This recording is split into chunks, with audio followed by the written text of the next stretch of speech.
नमस्कार, मैं हूं मुस्कान और आप देख रहे हैं मीडिया नेटवर्क 24, जहां मिलती है आपको ताजा और महत्वपूर्ण खबरें। जानिए आज की कुछ खास खबरें। मुरादाबाद में ओवैसी का हल्ला बोल, पंडित मनमोहन का बड़ा वार।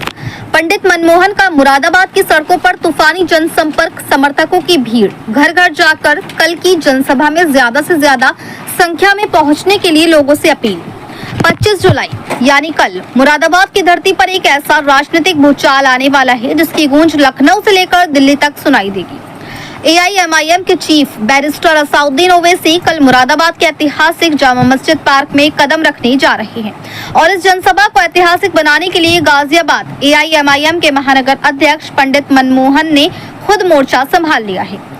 Door to door, road to road Pandit Manmohan Moradabad के कोने कोने में जाकर लोगों से अपील कर रहे हैं कि कल भारी से भारी संख्या में जामा मस्जिद पार्क पहुंचे। लेकिन मीडिया के सामने आते ही पंडित मनमोहन ने जो बयान दिए हैं उसने सूबे की सियासत में आग लगा दी है। सुनिए पंडित मनमोहन ने किस अंदाज में असाउद्दीन ओवैसी को देश का सबसे ईमानदार नेता बताया और तथाकथित सेक्युलर पार्टियों को आईना दिखाया। पंडित मनमोहन ने कहा कि कल मुरादाबाद की जनता असाउद्दीन ओवैसी की गवाही में खड़ी होगी और चीख चीख कर कहेगी कि हाँ, हिंदुस्तान में एक ही नेता है जो हक और सच की बात करता है। यह उन फर्जी सेक्युलर पार्टियों के मुंह पर तमाचा होगा जो सत्ता के सपने देखती है। कान खोलकर सुन लो, अगर सत्ता के शिखर तक पहुंचना है तो बैरिस्टर साहब का हाथ थामना ही पड़ेगा। ये जमाना हमेशा से जालिम रहा है जिसने गरीब लहरों पर पहरे बिठाए हैं।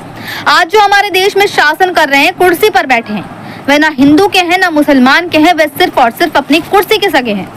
राजनीति के इस दौर में जहां लोग धर्म के नाम पर बांटते हैं, वहीं पंडित मनमोहन ने खुद को सच्चा सनातनी बताते हुए ओवैसी के साथ अपने रिश्ते पर ऐसा बयान दिया जो विरोधियों के होश उड़ा देगा। भाईचारे और ईमान पर बड़ा बयान देते हुए पंडित मनमोहन बोले, मैं सच्चा सनातनी हिंदू हूँ, माँ भगवती का परम भक्त हूँ। मैं सुबह उठकर सूर्यदेव को जल अर्पित करता हूँ और मेरे नेता असाउद्दीन ओवैसी साहब तहज्जुद की नमाज पढ़ते हैं। वे ईमान के पक्के हैं और आज इस देश को किसी मदारारी की नहीं बल्कि एक ईमानदार और ईमान वाले नेता की जरूरत है जो अपने मजहब का सगा नहीं हो सका, वे देश का क्या सगा होगा। हमारे नेता का साफ कहना है, मैं तुम्हें टोपी नहीं पहनाऊंगा, तुम मुझे तिलक मत लगाना। हम संविधान को हाथ में लेकर चलेंगे और इस मुल्क में भाईचारा कायम रखेंगे। बात सिर्फ ओवैसी की जनसभा तक ही नहीं रुकी। जंतर मंतर पर छात्रों के आंदोलन, यूपी में बंद होते स्कूलों और रामपुर के जौहर यूनिवर्सिटी विवाद पर पंडित मनमोहन ने सीधे सूबे और केंद्र सरकार की नीयत पर सवाल दाग दिए। शिक्षा पर हमला और सरकार को सीधी चेतावनी देते हुए पंडित मनमोहन ने बताया कि वर्तमान सरकार शिक्षा की सबसे बड़ी दुश्मन है। उन्हें डर है कि अगर आज का युवा पढ़ लिख गया तो इनसे सवाल पूछेगा। यूपी में 90,000 स्कूल बंद कर दिए गए। जौहर यूनिवर्सिटी को तोड़ने की साजिश रची जा रही है। अगर नक्शा अवैध है तो पूरे मुरादाबाद और रामपुर में आधे से ज्यादा नक्शे अवैध हैं। क्या पूरे शहर पर बुलडोजर चला दोगे? जुर्माना लगाओ, लेकिन मासूम बच्चों की पढ़ाई से दुश्मनी क्यों?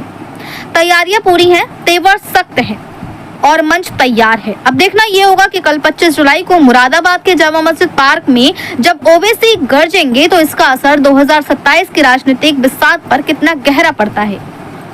मुरादाबाद से मोहम्मद समीर की रिपोर्ट।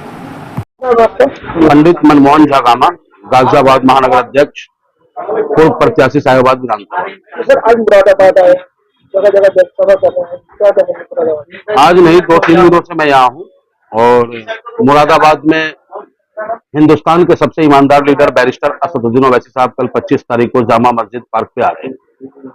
उसी संबंध में जनता से जनसंपर्क घर पे जाकर के डोर टू डोर जनसंपर्क करने का कार्य कर रहे हैं और लोगों का जिस तरीके से प्यार मिल रहा है, हमें लगता है कि कल मुरादाबाद की जनता हमारे बैरिस्टर साहब के लिए गवाही में खड़ा होगा और ये कहेगा कि है एक नेता हिंदुस्तान में जो हक और सच की बात करता है, उसका नाम बैरिस्टर असदुद्दीन ओवैसी है एक नेता जो जुल्म के खिलाफ बोलता है, जिसका नाम बैरिस्टर असदुद्दीन ओवैसी है एक नेता जो देश को मजबूत करने की रणनीति पर राजनीति करता है, उसका नाम बैरिस्टर असदुद्दीन ओवैसी है। और उन फर्जी सेकुलर पार्टियों के लिए भी एक गवाही होगी कि अगर तुम्हें सत्ता के शीर्ष नेतृत्व तक पहुंचना है तो बैरिस्टर असदुद्दीन ओवैसी साहब के हाथ को थामना होगा, वरना जनता अपना निर्णय सुना चुकी है। एक सवाल मेरा ये है, लगातार आपकी पार्टी को आरोप रखते हैं कि बीजेपी की बेटी है, देखिए, जब गरीब का बच्चा भूखा सड़कों पे घूम रहा होता है, जब भूखा वो चलता है तो उसका पांव डगमगाता है, तो उसको क्या कहते हैं लोग कि देखो दारू पी करके सड़कों पे घूम रहा, वो शराबी है वो।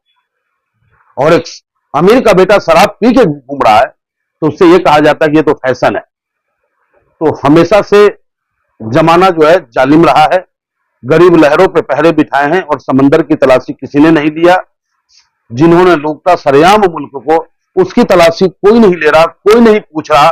आज बताओ आप, जो हमारे देश में शासन कर रहे हैं किसके हैं? वो हिंदू के हैं, मुसलमान के हैं, वो सिर्फ कुर्सी के हैं। और जितने भी नेता आए वो सब के सब अपने घर, अपने खानदान, अपने कुनबे को मजबूत कर गए, हमारे देश को खोखला कर गए और हमारे भाईचारगी को तोड़ने का प्रयास कर रहे हैं, जिसे हम बचाने के लिए निकले हैं। हमें बी टीम कह लो, ए टीम कह लो, भैया हमारे सेहत पे कोई फर्क नहीं पड़ रहा। यहाँ तो बैरिस्टर साहब जिंदाबाद है और रहेंगे। एक सवाल मेरा ये है कि लगातार ही कहा जाता है कि ओवैसी आपकी पार्टी मुस्लिम पार्टी है, आप कैसे सर अब देखो, आप क्या मैं मुसलमान हूं? नहीं हूं। मैं सच्चा हिंदू हूं, सनातनी हूं, अपने प्रभु श्री राम में आस्था रखता हूं, मां भगवती का भक्त हूं मैं, और मेरा नेता सच्चा मुसलमान है। जैसे मैं सुबह उठ करके प्रातः वंदना करता हूं, सूर्य स्नान, सूर्य देव को जल अर्पित करता हूं, वैसे ही हमारे नेता तहज्जुद की नमाज पढ़ते हैं और 5 वक्त का नमाज पढ़ते हैं और ईमान के पक्के हैं। और इस देश को ईमानदार नेता और ईमान वाला नेता चाहिए, हिंदू हो या मुसलमान हो। जो इंसान अपने मजहब का ना हो सका वो किसका होगा साहब?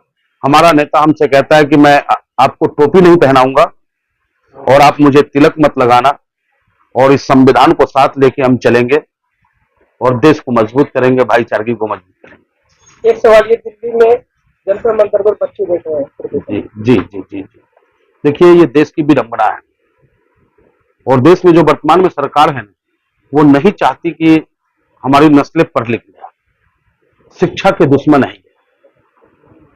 क्योंकि इनको पता है कि अगर बच्चे पढ़ लेंगे हमसे सवाल जवाब करेंगे, अपने हक की बात करेंगे।